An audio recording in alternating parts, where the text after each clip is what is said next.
Yang bikin dia beda adalah dia itu jenius, cok. Polisi bahkan bilang dia itu highly intelligent. Apakah si Mr. Krull ini sebenarnya kerja di perusahaan listrik atau pura-pura jadi teknisi listrik buat mantau korban-korbannya ini? Sosok Mr. Krull ada kaitannya dengan pembunuhan John Bennett Ramsey.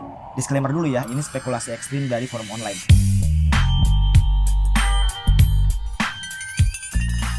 What's up guys? Kembali lagi bersama kami ya. Ya. Jabrik Dan Bocor. Oke guys, nggak perlu basa-basi ya, nggak perlu banyak basa-basi. Soalnya gue pribadi bikin kasus ini adalah lemparan dari short yang udah Ya, yang udah kita kasih tahu lah. ya itu tentang Mr. Krull, seorang yang menjadi mimpi buruk kota Melbourne Oke.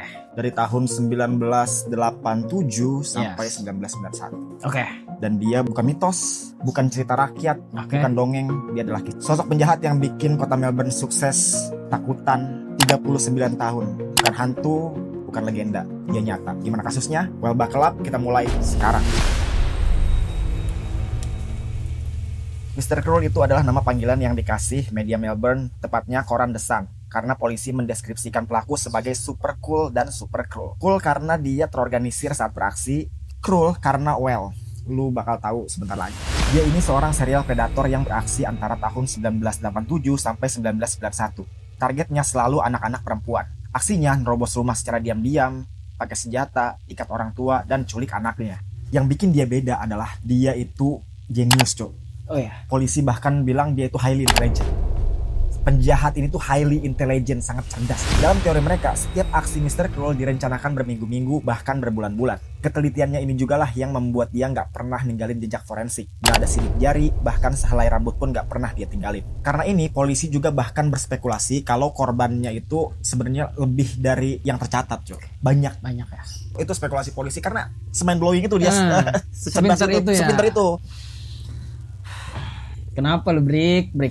Pemanasan dulu coy, ini kasus berat coy. Oke, kita mulai di korban yang pertama.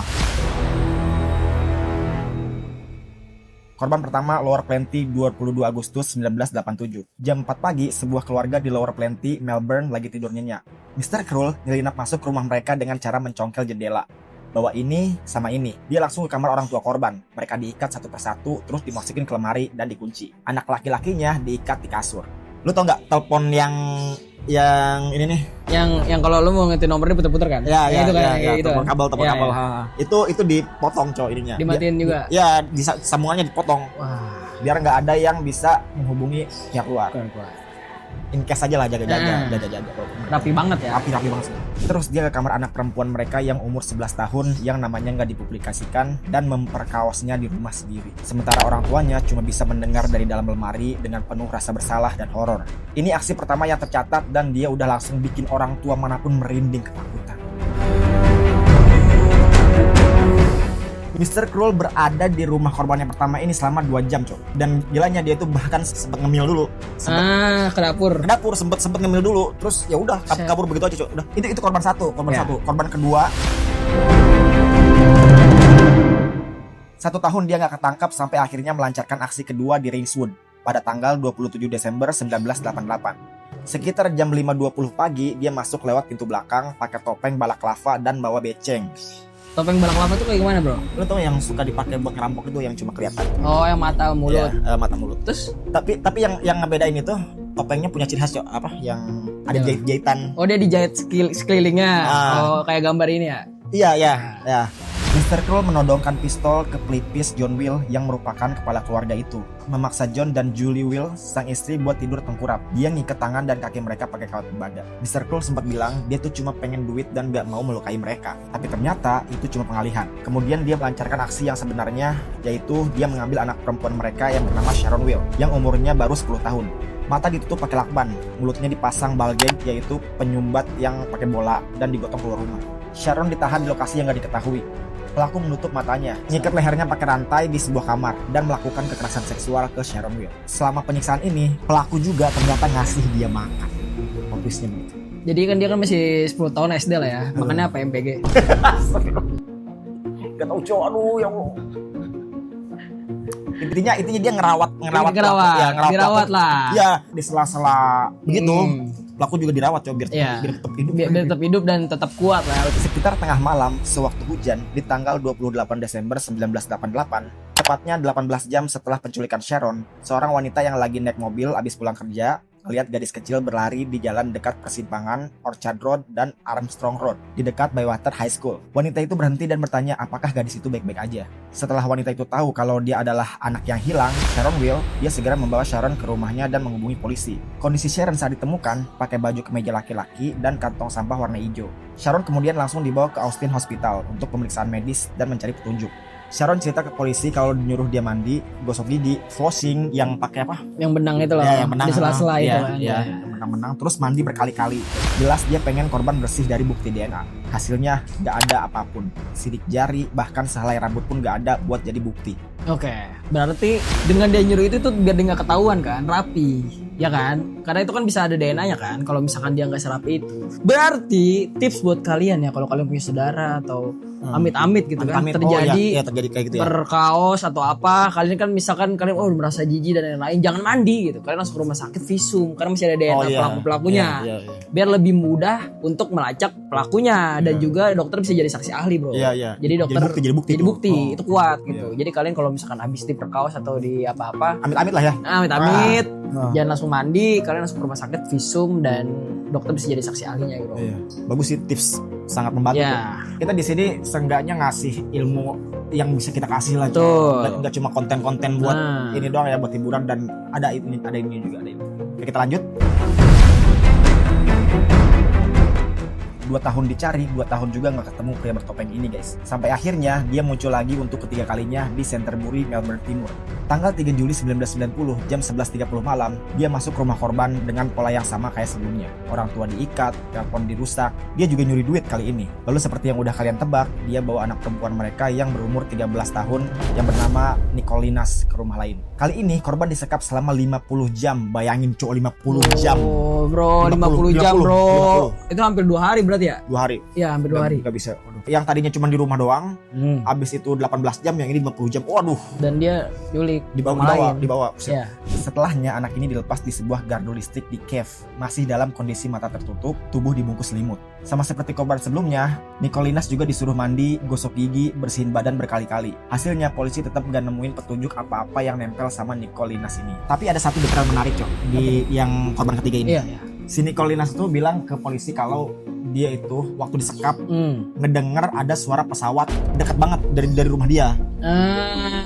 Ya. Dan karena itulah polisi pun langsung bikin kesimpulan kalau rumah itu berada di jalur penerbangan menuju bandara Melbourne. Itu petunjuk besar, tapi tetap gak cukup. Guys, 2 korban kasus Mr. Cloud ini, Sharon Wills dan Nicolinas, gak cuma ngalami pola penculikan yang mirip, mereka juga dilepasin di titik yang sama, seolah pelaku sengaja ninggalin jejak yang berulang, yaitu di kawasan Bayswater, tepat di sekitar gardu listrik yang sunyi dan gak jauh dari Bywater High School. Jadi polanya ada cok. Jadi polanya itu 2 korban yang diculik itu dilepasin di sini, satu dilepasin di sini, satu dilepasin di sini, dan di dekat tempat itu ada kayak gardu listrik. Oh, jadi daerah situ. Iya, polanya selalu itu. Mungkin ya emang aman atau apa atau sepi gitu cok. Atau dia tahu daerah itu aman buat dia, dan mungkin dia nge-recall polisi bro.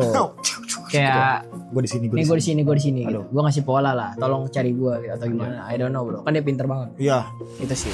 Lokasinya bukan sekedar mirip, melainkan nyaris identik, menunjukkan bahwa pelaku memiliki kedekatan dan kepercayaan diri terhadap area tersebut. Tempat yang sama, pola yang sama, seakan menjadi titik aman bagi sosok Mr. Kroll ini. Polisi sampai bikin peta dan nemuin pola. Semua lokasi kejadian, dari mulai rumah korban, tempat pembuangan, bahkan sekolah korban berada dalam radius 20 menit berkendara dari tempat ini. Itu artinya mungkin pelaku tinggal atau beroperasi di daerah situ.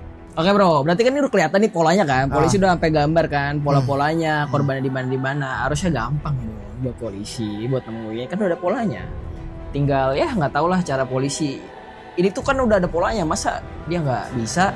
Sebenarnya kita awam lah ya, orang-orang selain polisi Melbourne nggak tahu apa-apa soal bukti atau segala macam. Itu tuh udah pasti nggak cukup buat nangkep Mr. Kroll. Karena kalau emang cukup, dia tuh nggak bakal ngelakuin aksi yang keempat cok. Keempat masih ada, dan ini lebih parah. Aksi yang keempat ini lebih parah. Korbannya nggak pulang sama sekali. Carmen Chan, Templestown 13 April 1991. Ini yang paling tragis. Carmen Chan adalah anak perempuan 13 tahun keturunan Chinese. Orang tuanya, John dan Phyllis Chan, punya restoran Cina di Etam, Victoria. Malam itu sekitar jam 8.40, orang tua Carmen lagi kerja di restoran mereka. Di rumah cuma ada Carmen sama dua adik perempuannya, Carly 9 tahun dan Karen 7 tahun. Waktu itu mereka lagi nonton film di kamar Carmen. Tiba-tiba seorang pria bertopeng masuk bawa pisau. Dia paksa Carly dan Karen masuk ke lemari. Lalu si Carmen diseret keluar rumah. Kayak yang udah gue bilang tadi, korban ini bener-bener gak pulang ke rumah. Satu hal yang aneh adalah Mr. Kroll sempat ninggalin pesan di mobil keluarga Carmen yang bunyinya "Payback, more to come". Setahun kemudian, tepatnya tanggal 9 April 1992, seorang pria yang lagi jalan-jalan sama anjing nemuin jasad Carmen di dekat Edgar's Creek, Tombstone. Wait bro, dia meninggal Dengan 3 peluru di kepalanya. Ini nggak dipulangin, Korban ke-1 di rumahnya, kedua diculik, dua-duanya tapi ya. dilepasin hidup, yang ini udah God knows what ya. Jadi berarti yang terakhir ini dia di Bun-Bun lah ya. Di Bun-Bun sama si Mr. Kroll ini. Kenapa dia di Bun-Bun bro? Yang lain dilepasin aja gitu, kenapa? Good question guys. Good question. Pintu surga ditarik apa didorong? Good question. Kenapa dia dibunuh, sementara korban-korban sebelumnya dilepaskan hidup-hidup? Teori yang paling kuat adalah Carmen sempat melihat wajah Mr. Kroll. Begitu dia bisa mengenali pelaku, Mr. Kroll tahu resikonya terlalu besar.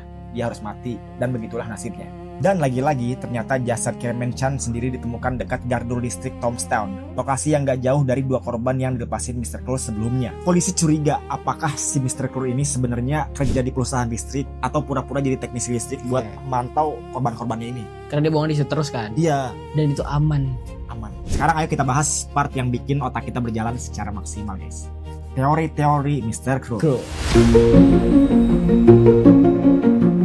Semua teori yang bakal gue paparin sumbernya beda-beda ya guys. Ada yang cuma teori liar internet yang sumbernya dari para pegiat true crime doang. Ada yang bisa kita bilang meyakinkan tapi kurang bukti. Dan ada juga yang sangat meyakinkan karena pernyataan ahli yang menangani kasus ini secara langsung.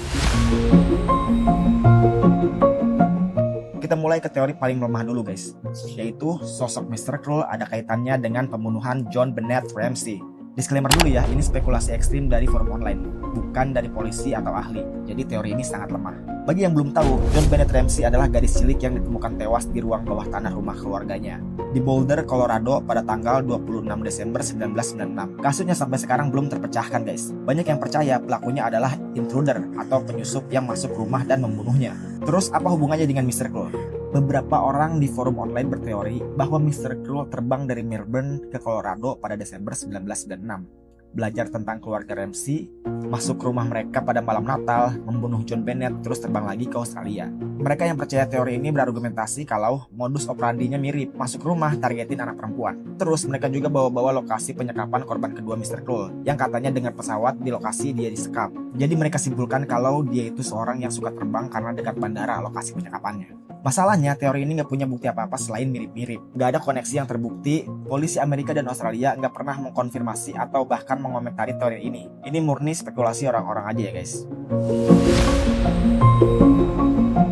Ini teori yang sempat ramai di forum-forum online, terutama sebelum Golden State Killer Joseph James DeAngelo ketangkep tahun 2018. Siapa itu Golden State Killer?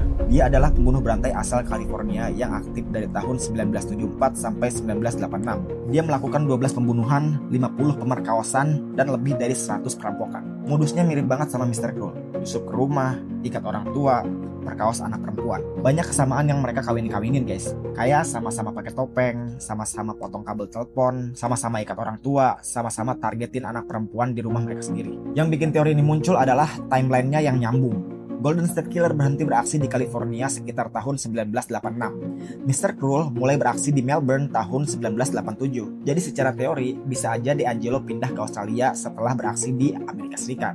Tapi setelah DeAngelo ketangkep di California tahun 2018, polisi bisa mengkonfirmasi bahwa dia nggak mungkin Mr. Kroll. Orang DeAngelo aja nggak pernah ke Australia. Jadi teori ini ya udah gugur gitu aja. Nah, ini dia teori yang cukup kontroversial.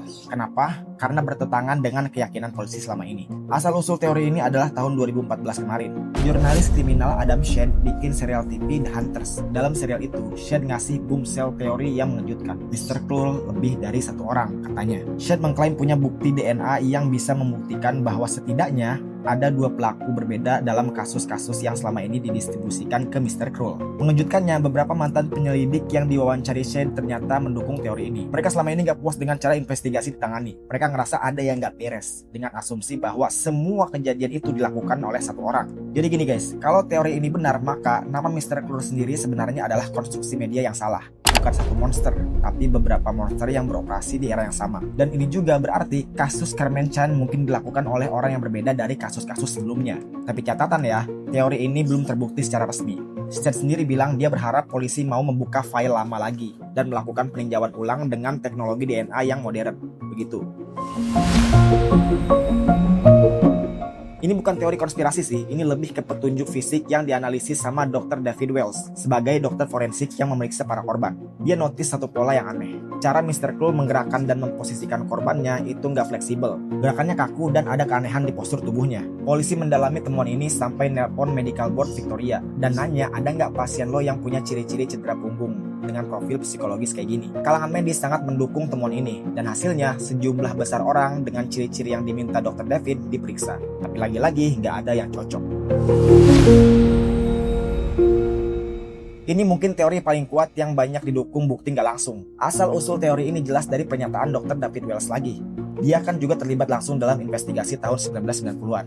Dan dia adalah orang pertama yang melontarkan ini secara publik. Dalam wawancaranya pada podcast Crime Insider tahun 2025 kemarin, Wells ngomong sesuatu yang bikin merinding. The level of sophistication of removing this evidence was such that smack of that. It got us thinking a little bit. It one of us. Yang artinya, tingkat kecanggihan menghilangkan barang bukti itu khas banget sama orang dalam. Kita jadi mikir, apa dia salah satu dari kita? Bukti pendukungnya adalah penghapusan DNA yang sempurna di tahun 80-an dan awal 1990-an. Saat itu belum banyak orang awam yang paham soal DNA, tapi Mr. Krull udah paham betul. Dia nyuruh korban mandi berulang kali, gosok gigi, flossing, bahkan salah satu dari korban bilang, cara Mr. Krull ngebersihin mereka kayak ibu lagi mandiin bayi. Ini tingkat pengetahuan yang gak umum untuk warga sipil biasa. Dr. David juga bilang, Mr. Krull tahu persis apa yang dicari polisi. Dia gak pernah ninggalin sidik jari, gak pernah ninggalin rambut, gak pernah ninggalin serat pakaian yang bisa dilacak. Dia tahu cara kerja tim forensik. Ria. Kesimpulan teori ini, Mr. Krull kemungkinan besar adalah mantan atau petugas kepolisian yang aktif, atau setidaknya seseorang yang bekerja di lingkungan forensik. Dia punya pengetahuan teknis yang gak dimiliki orang pada zamannya. Tapi ada beberapa nama yang sempat jadi perhatian dalam kasus ini, yang diduga sebagai Mr. Krull, kayak Robert Keith Knight. Dia adalah pedofil berantai di tahun 1980-an. Knight menculik seorang gadis 14 tahun di rumahnya di Hampstead, cuma beberapa kilometer dari lokasi kejadian Mr. Krull. Tapi sayangnya, dia bundir di penjara tahun 2013. Detektif Chris O'Connor yang nanganin kasus Mr. Krull bilang, Knight itu bukan Mr. Krull. Jadi kesimpulannya, dari semua bukti, saksi, dugaan pelaku, bahkan teori, masih belum menemukan titik terang tentang siapa identitas Mr. Krull ini guys. Dari tahun 1987 sampai tahun 2016, bayangin. Kasus ini masih dibuka sampai sekarang karena belum kelar selama 39 tahun cuy. Waduh. Hampir 40 tahun. Lama juga ya, dia belum ketahuan. Sampai sekarang belum. Sampai sekarang belum. Kasusnya masih dibuka. Menurut kalian gimana guys? Ya guys, kalian tahu gak Mr. Krull siapa? Kalau tahu tulis di kolom komentar guys. Kalau bener gue kasih kopi. Nanti langsung kita laporin kalau ya. Waduh, jadi viral. Wah ternyata Mr. Krull. Identitas Mr. Krull dibongkar sama komentar yang ada di video kita. Guys, gimana pendapat kalian? Jangan lupa like, comment, subscribe. Betul, support terus channel ini biar kita semangat bikin videonya guys. Buat kalian. Segitu aja lah pembahasan Mr. Krull ya. Intinya dia nggak ketangkep belum, masih sampai sekarang guys. Jangan lupa komen yang baik-baik lah guys. Berteman kita ayo. Share ya. Hanya itu saja. Thank you. Gua Jabrik. Gua Poco. Ciao.